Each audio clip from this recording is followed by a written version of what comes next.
ছোট বাচ্চা যে বাচ্চাটি এই গর্তের মধ্যে পড়ে গেছে, ওর আম্মা ছোট আর একটা ওর ছোট বোন আছে, ওকে ভাই কোলে নিয়ে যাচ্ছিল, দুইজনকে একসঙ্গে নিয়ে যাচ্ছিল। যাওয়ার সময় একজন মানুষ দুইটা বাচ্চাকে নিয়ে যাওয়া একটু কষ্টকর, তার জন্য যে বাচ্চাটা পড়ে গেছে ওর বয়স 2 বছর, ওকে কোল থেকে নামাই দিয়ে পিছন আসছিল, ওর আম্মা সামনে বাচ্চাটাকে কোলে নিয়ে যাচ্ছিল।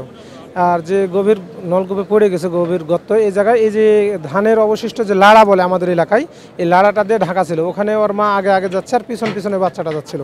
এখন হঠাৎ করে যখন ওখানে পা দিয়েছে, তখন পিছনে ঘুরে দেখে যে বাচ্চা নাই।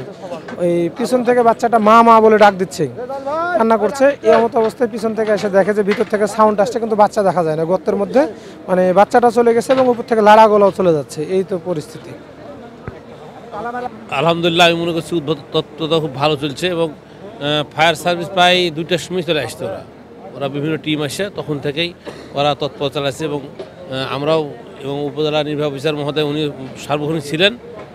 এখন ওনার নেতৃত্বেই কিন্তু আমরা এখানে উদ্ধার কাজ চালাচ্ছি ইনশাল্লাহ। সর্বশেষ কারণ আমাদের উদ্দেশ্য হচ্ছে এক্সকাভেটর দিয়ে 40 ফিট পর্যন্ত মাটি যখন খনন করা হবে, তখন আমরা সাইটে আমরা একটা সুড়ঙ্গ করব।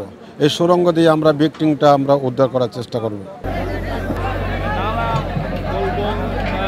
সেই পাইপের যে অংশ দিয়ে পাইপ দিয়ে মাটির ভিতরে যে অংশ তাকে তোলা সম্ভব নয়, এই জন্য এক্সকাভেটর আছে, মেশিন দিয়ে মাটি থেকে তারা আশা করছে যে সাইড দিয়ে অর্থাৎ পার্শ্ব দিয়ে সেই মাটি যদি বাঁধবে।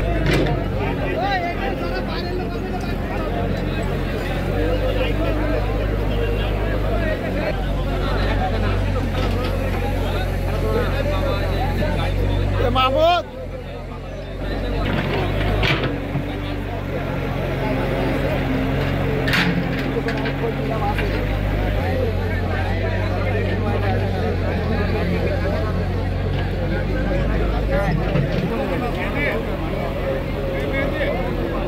ভাই,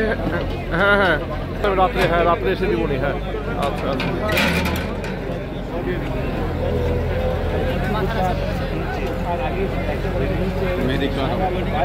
যাও।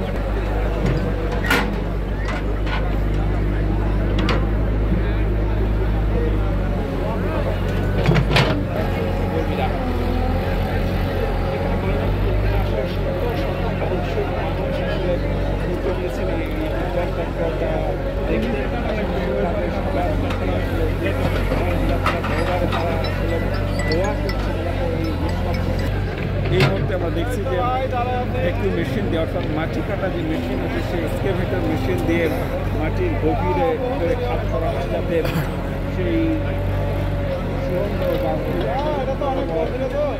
শীতের কাছে এসে পৌঁছানো যায় কিনা সাইড দিয়ে চেষ্টা